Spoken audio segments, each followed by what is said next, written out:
नमस्कार दोस्तों, हम लोग अर्थमेटिक में घातांक और करणी पढ़ रहे थे। कुछ प्रश्नों को हमने देखा हुआ था, लगाया था। आज इसी क्रम को आगे बढ़ाते हुए हम अन्य प्रश्नों को देखेंगे।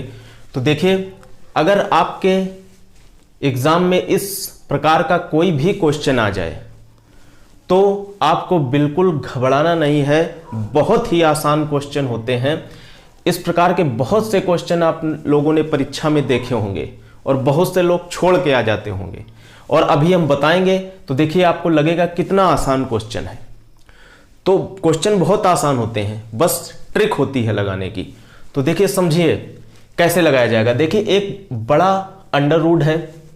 पहले क्वेश्चन के प्रारूप को समझते हैं कि क्वेश्चन किस प्रकार से लिखा हुआ है। एक बड़ा अंडर रूट है, 2 दिया गया है अंडर रूट में। फिर इसी बड़े अंडर रूट के अंदर ही एक और अंडर रूट है और 2 लिखा है। फिर इसके अंदर एक अंडर रूट है और 2 लिखा है। फिर इस रूट के अंदर एक रूट है और 2 लिखा है। फिर इस रूट के अंदर एक रूट है और 2 लिखा हुआ है। अब आपको इसका मान निकालना है। तो क्वेश्चन का सिस्टम तो समझी गए आप, प्रारूप समझी गए कि किस प्रकार से क्वेश्चन लिखा हुआ है।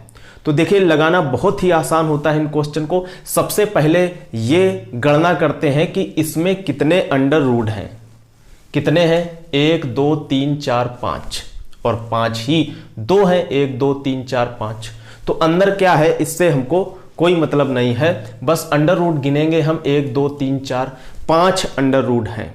हाँ, एक चीज और ध्यान रखेंगे, यहां पर कोई निशान प्लस या माइनस का नहीं होना चाहिए, मल्टीपल का होना चाहिए। प्लस या माइनस नहीं होना चाहिए। प्लस माइनस होगा तो तरीका अलग हो जाएगा। केवल गुणा का निशान होना चाहिए। देखिए, तो गुणा का निशान दिया गया है, तो अंडर रूट आप काउंट कर लीजिए, 1 2 3 4 और 5। जो इसके अंदर संख्या दी जाए, ध्यान से समझेंगे, जो इसके अंदर संख्या दी जाए उसको हम ये लिख देते हैं। इसके अंदर 2 लिखा है तो 2 लिख देंगे। इसके अंदर 3 लिखा है तो 3 लिख देंगे। इसके अंदर 4 लिखा है तो 4 लिख देंगे। 7 लिखा है तो 7 लिख देंगे। जो भी लिखा हो इसके अंदर वो हम लिख देंगे। अब इसकी पावर में देखिए क्या लिखेंगे। इसकी पावर में हमेशा जितने आपकी ये करणियां दी जाए, यहां पर 5 दी गई हैं, तो 2 का 5 बार गुणा कर देंगे। 1 2 3 4 और 5, और 1 घटा देंगे, -1 कर देंगे, और पूरे की बटे फिर यही ऊपर वाला 2 का जो 5 बार गुणा किया है यही नीचे कर देंगे। 5 बार गुणा, चूंकि 5 ये दिए गए थे तो इसीलिए 5 2 का गुणा किया। -1 बटे नीचे 5, 2 लिख दिए गुणा में। एक चीज और ध्यान रखेंगे, यहां पर अगर 5 है तब भी हम 2 का ही गुणा करेंगे। यहां पर अगर 7 है तब भी हम 2 का ही गुणा करेंगे। यहां पर अगर 11 है तब भी हम 2 का ही गुणा करेंगे। बस बदल जाएगा ये, यहां पर 2 है तो 2 लिख देंगे, 3 है तो 3 लिख देंगे, 5 है तो 5 लिख देंगे, 7 है तो 7 लिख देंगे, 11 है तो 11 लिख देंगे। ये बदलेगा, ये नहीं बदलेगा। अभी हम अन्य प्रश्नों को लगाएंगे, हमने लिख रखा है और क्लियर हो जाएगा। फिलहाल आप समझ गए होंगे इतना बताने पर। तो अब देखिए इसका आंसर क्या आ जाएगा। 2 की पावर 2 दूनी 4 दूनी 8 दूनी 16 दूनी 32, 32 में 1 गए 31, और ये 2 का 5 बार गुणा 32। तो 2 की पावर कितना हो गया? 31 बटे 32। तो ये इसका आंसर हो गया। बहुत ही आसानी से बिल्कुल आप 5 सेकंड में जो है इसका आंसर दे देंगे एग्जाम में। अब आप ऐसे प्रश्नों को छोड़ आते होंगे एग्जाम में शायद कुछ लोग, तो अब आगे से ध्यान रखना। आर्ट साइड के स्टूडेंट हैं वो भी बहुत ही आसानी से लगा सकते हैं। अब देखिए अगला प्रश्न बिल्कुल सेम इसी तरीके से। क्या है बीच में? गुणा है। अंडर रूट कितना है? 1 2 3। सबसे पहले देखेंगे कोई निशान तो नहीं है यहां पर प्लस या माइनस, ये बिल्कुल दिमाग में सेट करेंगे। गुणा का है निशान, कोई चीज दिक्कत नहीं है। गुणा का निशान है। कितने बार ये दिया गया है करणी? 1 2 3 बार। क्या करेंगे? यहां पर संख्या कौन सी है? 5, तो 5 की पावर 2 का कितनी बार भाई गुणा करेंगे, 3 बार गुणा करेंगे, -1 लिखेंगे, बटे नीचे कितनी बार गुणा करेंगे, 2 का 3 बार गुणा करेंगे, तो 5 की पावर 2 दूनी 4 दूनी 8, 8 में 1 गए 7, 7 बटे 8। तो आंसर हमारा आ जाएगा 5 की पावर 7 बटे 8। अगला देखिए, बीच में निशान कौन सा है, गुणा है, अंडर रूट दिया गया है, ठीक बिल्कुल उसी प्रारूप का प्रश्न है। देखिए 1 2 3 4 करनी है, तो यहां पर क्या करेंगे, कौन सा अंक है, 6 है, 6 लिख देंगे। कितनी बार है, 1 2 3 4 बार है, तो 1 2 3 4 बार 2 का गुणा कर देंगे, -1 अपॉन नीचे भी 4 बार 2 का गुणा कर देंगे। 2 दूनी 4 दूनी 8 दूनी 16, 16 में 1 गए 15, तो 6 की पावर क्या आ गया भाई, 15 बटे 16। लग गया क्वेश्चन।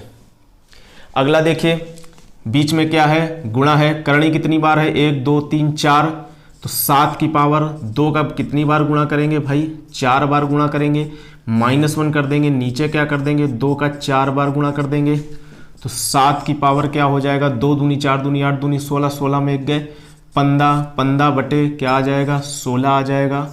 आंसर क्या आ गया, 7 की पावर 15 बटे 16।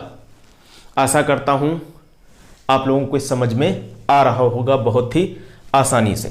इसमें देखिए भाई, बीच में कौन सा निशान है, गुणा का है, 11 लिखा हुआ है, कितनी बार, 1 2 3 4 5 बार, तो 11 की पावर क्या कर देंगे, 5 बार जब लिखा है तो 2 का 5 बार गुणा करेंगे, -1 कर देंगे और बटे 2 का 5 बार गुणा कर देंगे, तो 11 की पावर क्या हो जाएगा, 2 दूनी 4 दूनी 8 दूनी 16 दूनी 32 में 1 गई 31 और नीचे 32, तो 11 की पावर क्या आ गया, 31 बटे 32। तो अब इस प्रकार के कोई भी अगर क्वेश्चन एग्जाम में आ जाता है तो आप आसानी से लगा सकते हैं। अब देखिए दूसरे प्रारूप के कुछ क्वेश्चन लिखते हैं, उनको लगाते हैं। अब देखिए कुछ इस प्रकार से अगर क्वेश्चन एग्जाम में लिख के आता है तो कैसे लगाएंगे। अभी तक देखिए हमने बताया हुआ था कि ये जो अंडर रूट के अंदर राशि दी जाती है, फिर गुणा में ही अंडर रूट के अंदर राशि दी जाती है, फिर गुणा में ही अंडर रूट के अंदर राशि दी जाती है, तब कैसे सवालों को लगाते हैं। लेकिन हमने जो पहले के सवाल बताए थे और ये जो सवाल लिखा हुआ है इसमें अंतर है। पहले का जो सवाल था उसमें ये वाली जो राशि थी वो काउंटेबल थी, यानी उनकी हम गिनती कर सकते थे कि भाई ये करनी 2 बार है, करनी 4 बार है, कि करनी 5 बार है, कि करनी 7 बार है, तो हमने लगा लिया था। यहां पर करनी काउंटेबल नहीं है, अनकाउंटेबल है, इनकी हम गणना नहीं कर सकते, इनकी हम गिनती नहीं कर सकते, चूंकि डॉट डॉट डॉट दिया है। डॉट डॉट डॉट का मतलब होता है कि ये अनंत तक ऐसा ही क्रम चल रहा है, ऐसे ही अनंत तक चल रहा है। तो प्रारूप समझ गए आप क्वेश्चन का कि उस क्वेश्चन में और इस क्वेश्चन में क्या डिफरेंस था, क्या अंतर था। तो अब देखिए जब अनंत तक दिया जाए और बीच में गुणा का निशान जरूर होना चाहिए, प्लस माइनस अभी हम नहीं बता रहे हैं, प्लस माइनस अभी बाद में बताएंगे, तो गुणा का ही चिन्ह दिया जाए लेकिन काउंटेबल ना होकर के अनकाउंटेबल हो जाए, अनंत तक चला जाए, इनफाइनाइट तक चला जाए, तब सवालों को कैसे लगाएंगे। तब सवाल भाई और भी आसान हो जाएगा, पहले से भी आसान हो जाएगा। पहले तो कुछ सोचना भी पड़ता था, दिमाग भी लगाना पड़ता था, अब तो बिल्कुल आसान है। जब इस प्रकार का कोई भी क्वेश्चन हो, आंख बंद कीजिए, जो यहां पे राशि दी जाए वही आंसर होता है। यानी इसका आंसर भाई क्या हो जाएगा, इसका आंसर 5 हो जाएगा, इसका आंसर 6 हो जाएगा, इसका आंसर 11 हो जाएगा, इसका आंसर 15 हो जाएगा। तो कोई दिक्कत वाली बात नहीं है, बिल्कुल ही आप आसानी से इन क्वेश्चन को लगा सकते हैं, इन प्रश्नों को लगा सकते हैं अगर आपके एग्जाम में आते हैं। अब देखिए अगले प्रारूप की ओर बढ़ते हैं, पहले उसको थोड़ा सा समझते हैं कि क्या क्या होना चाहिए सिस्टम में, तब हम लगाएंगे उस तरीके से। देखिए ये एक अंडर रूट है बड़ा, एक राशि दी गई है, बीच में गुणा ना होकर के देखिए प्लस दे दिया गया है। अभी तक हम गुणा के सवाल लगा रहे थे, बीच में गुणा का निशान होता था। अब यहां पर गुणा का निशान नहीं है, यहां पर बीच में प्लस का निशान है और फिर अंडर रूट है, फिर प्लस है, फिर अंडर रूट है और यह क्रम अनंत तक जा रहा है। यह क्रम भी कहां तक जा रहा है? अनंत तक जा रहा है। इस बात का भी ध्यान रखेंगे कि प्लस है और वो भी क्रम कहां तक जा रहा हो? अनंत तक जा रहा हो, अनकाउंटेबल हो, काउंटेबल ना हो। अगर काउंटेबल हुआ तो फिर हम सवाल नहीं लगा पाएंगे इस तरीके से। तो देखिए, जब अनकाउंटेबल हो, इनफाइनाइट तक ऐसी कहानी लिखी जा रही हो, तब सवालों को कैसे लगाएंगे? तो देखिए, जो इसके अंदर राशि दी जाए उसके आप ऐसे गुणनखंड कीजिए जो क्रमागत हो। क्रमागत का मतलब यह होता है कि जैसे 12 के हमने गुणनखंड किए, 2 गुणनखंड। अब देखिए 6 दूनी भी 12 होता है और 4 तिहाई 12 भी होता है। तो 6 दूनी 12 को हम नहीं लिखेंगे, क्योंकि 6 दूनी 12 जो है वो क्रमागत गुणनखंड नहीं है। 2 गुणनखंड हुए 6 और 2, लेकिन 2 के बाद क्या 6 आता है? नहीं आता है। 2 के बाद 3 आता है।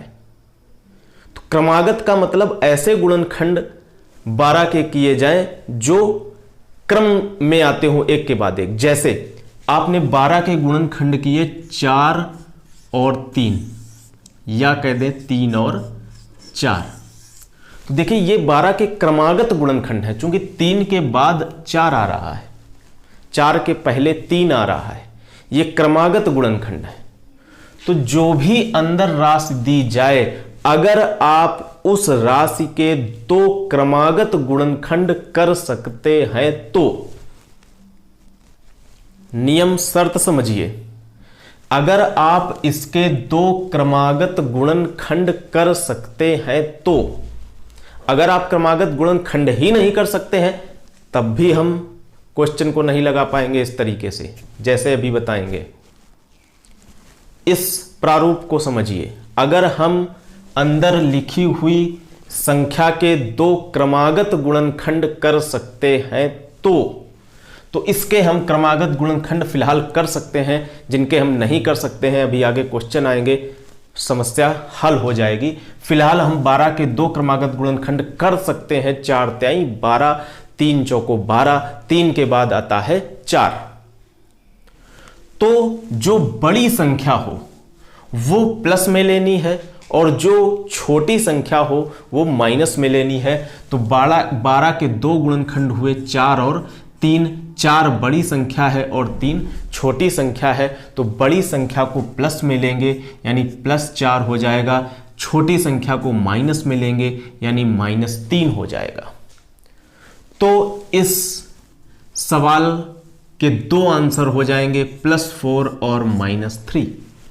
+4 भी हो जाएगा, -3 भी हो जाएगा, दोनों सही है।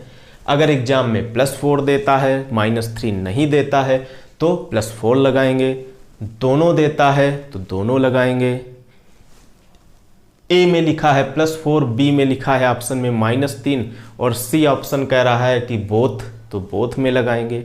सीधी सी बात है। 2 आंसर होंगे, +4 और -3। फिर से रिपीट कर रहे हैं, अंदर जो भी संख्या दी जाए अगर आप उसके 2 क्रमागत गुणनखंड कर सकते हैं तो, क्रमागत नहीं कर सकते हैं तो हम आंसर प्राप्त नहीं कर पाएंगे इस तरीके से। जैसे आपको उदाहरण बताएं, 5 है, 5 के क्या आप क्रमागत गुणनखंड कर सकते हैं? नहीं कर सकते, क्योंकि 5 एकम 5, 2 केवल फैक्टर होंगे, 1 और 5, न 1 के बाद 5 आता ही नहीं है। 7 के कर सकते हैं? नहीं कर सकते हैं। 3 के कर सकते हैं? नहीं कर सकते हैं। 2 के कर सकते हैं? हाँ जी कर सकते हैं 2 के। 1 गुणा 2, 1 के बाद क्या आता है? 2, कर सकते हैं। तो जिनके क्रमागत गुणनखंड कर सकते हैं उनमें से जो बड़ा गुणनखंड होता है वो प्लस में होता है और जो छोटा होता है वो माइनस में होता है, और वही दोनों उसके मान होते हैं उस सवाल में। आगे बढ़ते हैं, देखिए और कंफर्म हो जाएगा। अंदर दिया गया है 30 प्लस फिर 30 प्लस फिर 30, और ये अनंत तक जा रहा है, इनफाइनाइट तक जा रहा है। इनफाइनाइट तक जाना भी चाहिए, तभी आप लगा पाएंगे। अब देखिए, तो 30 के 2 क्रमागत गुणनखंड आप कीजिए। क्या आप 10 तिहाई 30 करेंगे? नहीं करेंगे, क्योंकि 3 के बाद 10 नहीं आता है, 3 के बाद 4 आता है। 30 के और कौन से आप फैक्टर सोचेंगे जो क्रमागत हों? जी हाँ, 5 छक्का 30, सही आप सोच रहे हैं। 5 छक्का 30 या 6 पंचे 30, यानी 5 छक्का 30 होता है। क्रमागत है, 5 के बाद क्या आता है? 6 आता है। इसमें जो बड़ा गुणनखंड है वो 6 है, जो छोटा गुणनखंड है वो 5 है। तो इसके दो आंसर कौन से होंगे भाई? +6 होगा और -5 होगा। आशा करता हूं समझ में आ रहा होगा। अब देखिए अगला क्वेश्चन, पलट गया, थोड़ा सा चिन्ह पलट गया। यहां पे देखिए प्लस था, हमने बताया था, ध्यान रखना, चिन्ह का प्लस दिया हो तब। अब यहां पर चिन्ह बदल गया, प्लस की जगह क्या हो गया? माइनस हो गया। तो सवाल का उत्तर भी बदल जाएगा, थोड़ा सा बदल जाएगा बस। देखिए यहां पर माइनस है, फिर अंडर रूट, फिर माइनस, और ये भी अनंत तक जा रहा है। 110 के 2 क्रमागत गुणनखंड करेंगे, 11 धाम 110, 11 धाम 110 या 10 गुणा 11 बराबर 110। तो और 10 के बाद क्या आता है? 11 आता है, यानी क्रमागत भी है, क्रमागत होना भी चाहिए। अगर क्रमागत नहीं है तो आप इस तरीके से नहीं लगाएंगे, फिर हमको लगाना पड़ेगा। अभी देखिए क्वेश्चन करेंगे आगे चल के। तो बड़ा गुणनखंड कौन सा है? 11 है। छोटा गुणनखंड कौन सा है? 10 है। तो बड़ा गुणनखंड 11, छोटा गुणनखंड 10। तो क्या इसका आंसर +11 और -10 हो जाएगा? जी नहीं, बिल्कुल पलट देंगे। यहां पर बड़े गुणनखंड को प्लस लिखते थे, छोटे गुणनखंड को माइनस लिखते थे। यहां पर उल्टा कर देंगे, क्योंकि चिन्ह बदल गया, प्लस की जगह माइनस हो गया। तो जो बड़ा गुणनखंड है इसको माइनस कर देंगे और जो छोटा गुणनखंड है उसको प्लस कर देंगे, यानी इसके 2 मान हो जाएंगे, -11 और +10। समझ में आ गया होगा। इसी प्रकार से अगला क्वेश्चन देखिए, अंडर रूट में 56, फिर -56, फिर 56 और माइनस डॉट डॉट, ये क्रम अनंत तक चल रहा है। क्या हम 56 के 2 क्रमागत गुणनखंड कर सकते हैं? जी हाँ, कर सकते हैं। कैसे कर सकते हैं? 8 सत्ते 56, 7 के बाद क्या आता है? 8 आता है, क्रमागत है। फिर एक बार रिपीट कर रहे हैं, क्रमागत होना चाहिए, क्रमागत नहीं है तो हम सवाल को ऐसे नहीं लगा पाएंगे। ठीक है, तो इसके 2 आंसर हो जाएंगे। जो बड़ा गुणनखंड होगा उसको माइनस में लिख देंगे, जो छोटा गुणनखंड होगा उसको प्लस में लिख देंगे। तो इसके 2 आंसर हो जाएंगे, -8 और 7। तो आशा करता हूं इस प्रकार के क्वेश्चन आपको समझ में आ गए होंगे, आ रहे होंगे। अब अन्य प्रश्नों को देखिए, एक एक करके देखते हैं अन्य टाइप के क्वेश्चन। अब देखिए कुछ इस तरीके से क्वेश्चन अगर लिख करके आता है एग्जाम में तब कैसे लगाएंगे। देखिए प्रारूप समझते हैं। उसी प्रकार से है, पूरा अंडर रूट 3 प्लस फिर पूरा अंडर रूट 3 प्लस फिर अंडर रूट और इनफाइनाइट। बस अब देखिए हम 3 के गुणनखंड करेंगे इस प्रकार के क्वेश्चन में। क्या हम 3 के ऐसे गुणनखंड कर सकते हैं कि जो क्रमागत हों? नहीं कर सकते हैं भाई। 3 एकम 3, 1 और 3 हो जाएगा, और 1 के बाद 3 नहीं आता है, 1 के बाद 2 आता है। और 3 के हम ऐसे कोई भी गुणनखंड नहीं कर सकते हैं जो क्रमागत हो। अब कैसे प्रश्न लगाएंगे? हमने पहले ही बताया कि जो भी गुणनखंड हो वो क्रमागत होने चाहिए, ऐसे हम प्रश्नों को नहीं लगा पाएंगे।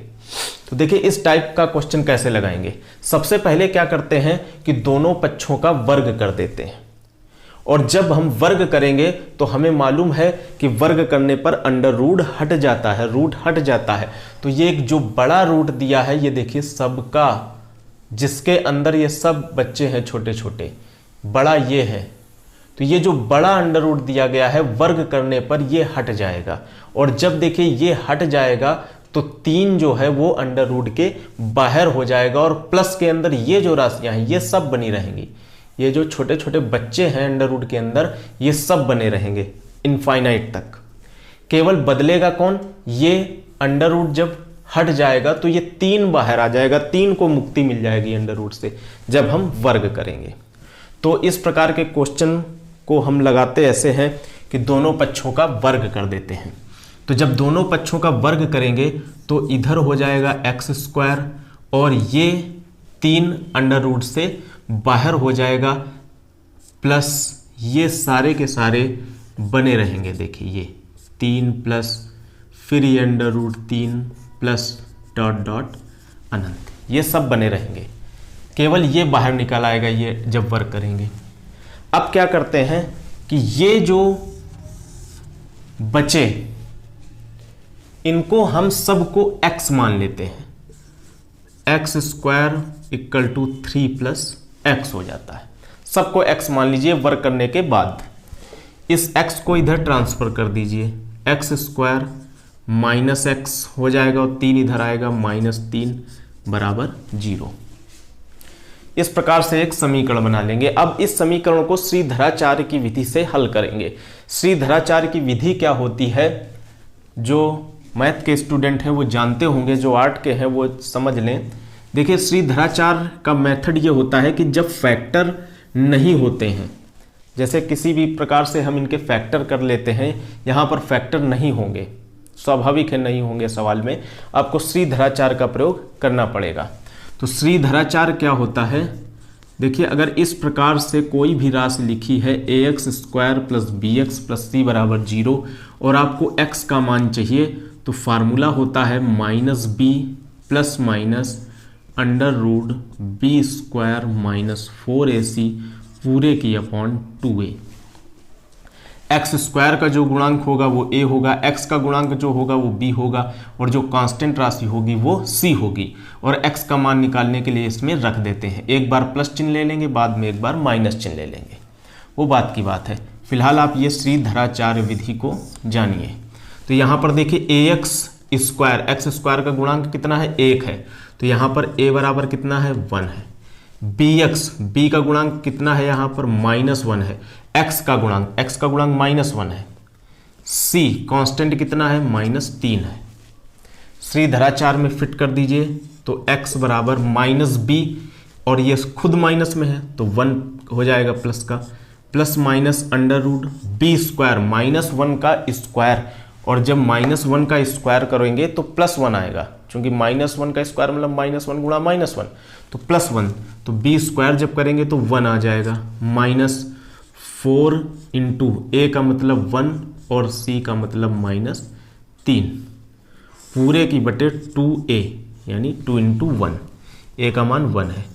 तो x बराबर देखिए क्या आ गया 1 प्लस माइनस अंडर रूट, देखिए ये 4 3 12 ऋण के 12 आए, माइनस के 12 और ये खुद माइनस में है तो ये माइनस माइनस हो जाएगा प्लस, यानी कि 1 प्लस 12 और 2 एकम 2 हो गया। इसका मतलब ये आ गया 1 प्लस माइनस अंडर रूट 12 एक 13 बटे 2, ये आ गया।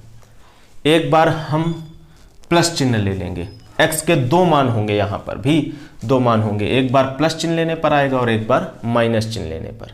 अब देखिए अंडर रूट 13 का मान आपको मालूम होना चाहिए कितना होता है, वहाँ पर निकालेंगे नहीं, कुछ अंडर रूट हम रट लेते हैं, याद रखते हैं। तो अंडर रूट 13 का आप मान याद रखेंगे, रट लेंगे। अंडर रूट 13 का मान होता है 3.6, कितना होता है 3.6, तो क्या आ जाएगा 1 प्लस माइनस 3.6 बटे 2, ये आ गया x का मान। एक बार प्लस चिन्ह ले लेंगे, जब प्लस चिन्ह लेंगे तो देखिए x बराबर क्या हो जाएगा 1 प्लस 3.6 बटे 2, तो 3.6 में 1 जुड़ गया यानी 4.6 बटे 2, ये काट देंगे तो x का मान क्या आ गया भाई 2.3। एक बार हम क्या करेंगे, एक बार जो है हम माइनस चिन्ह ले लेते हैं। कौन सा चिन्ह ले लेंगे, माइनस चिन्ह ले लेंगे। तो एक बार माइनस चिन्ह ले लेंगे तो देखिए x बराबर क्या हो जाएगा 1 माइनस 3.6 बटे 2, और जब ये घटेगा तो 2.6 आएगा और ऋण का ज़्यादा है तो ऋण में आएगा, तो ऋण का 2.6 बटे 2 यानी मान हो जाएगा 2 एकम 2 2 3 6, ऋण का 1.3। तो 2 मान आ गए, एक आ गया प्लस का 2.3 और एक मान आ गया माइनस का 1.3। ये 2 मान आपके x के निकल गए। तो इस प्रकार का अगर कोई भी क्वेश्चन है तो आप लगा सकते हैं। अब देखिए हम आपको बता दें कि इतना करने में भी बहुत समय लगेगा। हालांकि ये क्वेश्चन इस प्रकार के नहीं आएंगे, वही क्वेश्चन आएंगे जो आसानी से आप 10 सेकंड में लगा सकते हो, लेकिन बता दिया चूंकि तरीका था। आप याद रखेंगे, अगर अंडर रूट में इस प्रकार से क्वेश्चन है, अनंत तक दिया गया है और 3 है अंडर रूट में, तो 2 आंसर इसके होते हैं +2.3 और -1.3। आप याद रखिए आंसर।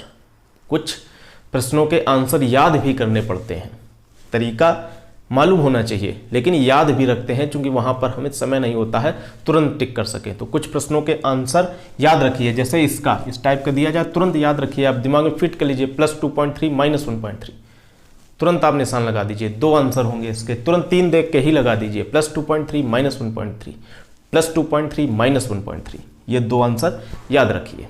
इसी प्रकार से देखिए 5 अंडर रूट में दिया है और 5 के भी हम 2 क्रमागत गुणनखंड नहीं कर सकते हैं, क्योंकि 5 एकम 5 होता है और 5 के 1 के बाद नहीं आता है 5, 1 के बाद 2 आता है, क्रमागत नहीं है। तो इसको भी लगाने के लिए हम यही प्रोसेस अपनाएंगे, लेकिन इसका भी हम आंसर याद रखेंगे। 3 का याद रखिए, 5 का याद रखिए। इस प्रकार से कुछ आंसर हम याद भी रखते हैं, आसानी होती है।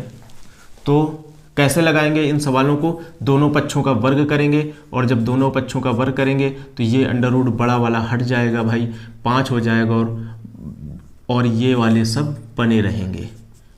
Under root 5 plus dot dot अनंत। अब क्या करते हैं, इसको हम x मान लेते हैं, तो x² बराबर हो जाएगा 5 + x। फिर क्या करते हैं, x², इसको इधर लाते हैं, -x -5 बराबर 0।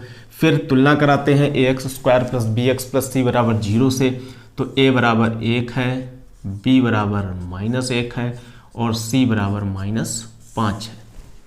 ax² + bx + c, श्रीधराचार्य से तुलना करा दी। x बराबर सूत्र में फिट कर देंगे, सूत्र ये -b, तो माइनस ये स्वयं है तो प्लस हो जाएगा, plus minus under root b² -1 का स्क्वायर -4, a का मतलब 1, c का मतलब -5 बटे 2 × 1। तो ये 1 प्लस माइनस, ये -1 का वर्ग 1 हो जाएगा, ये ऋण ऋण भी धन हो जाएगा, 5 को 20 हो जाएगा बटे 2 हो जाएगा, 20 से 1 21 हो जाएगा, यानी 1 प्लस माइनस अंडर रूट 21 बटे 2 हो जाएगा। 21 का वर्गमूल भी ध्यान रखते हैं 4.58 होता है, तो ये 4.58 बटे 2 हो जाएगा, ये x का मान। अब देखिए एक बार क्या करेंगे, पॉजिटिव चिन्ह लेंगे। जब पॉजिटिव चिन्ह लेंगे तो x का मान आएगा 1 + 4.58/2, तो ये जुड़ जाएगा तो 5.58 बटे 2 हो जाएगा। 2 से भाग देंगे, 2 दूनी 4, 1 2 7 14, 2 9 18, 2.79 आ जाएगा। ठीक है, कोई समस्या? कोई समस्या नहीं। अब देखिए एक बार माइनस चिन्ह ले लेंगे। जब माइनस चिन्ह लेंगे तो x बराबर 1 - 4.58/2 हो जाएगा। -1 घटाएंगे, इसमें माइनस का ज़्यादा है तो माइनस का आ जाएगा और 1 घट जाएगा, 3.58/2 हो जाएगा। तो 2 से भाग दे देंगे, 2 एकम 2 और 1 2 7 14, 2 9 18, माइनस का 1.79 आ जाएगा, यानी इसके 2 मान आ जाएंगे 2.79 और माइनस का 1.79। तो ये 2 मान भी याद रखेंगे। अगर 5 है क्वेश्चन में और अनंत तक जा रहा है तो 2.79 प्लस में होता है और माइनस में होता है 1.79। तो इन 2 क्वेश्चनों को डायरेक्ट याद रखेंगे आंसर इनके, ताकि आपको जो है एग्जाम में सरलता हो, आसानी से लगा सकें। तो ठीक है, घातांकों के इतने सवालों को हमने आज आसानी से समझने का प्रयास किया। आशा करता हूं आपको समझ में आया भी होगा। तो ठीक है, कुछ अन्य सवालों के साथ मिलते हैं अगली क्लास में। धन्यवाद।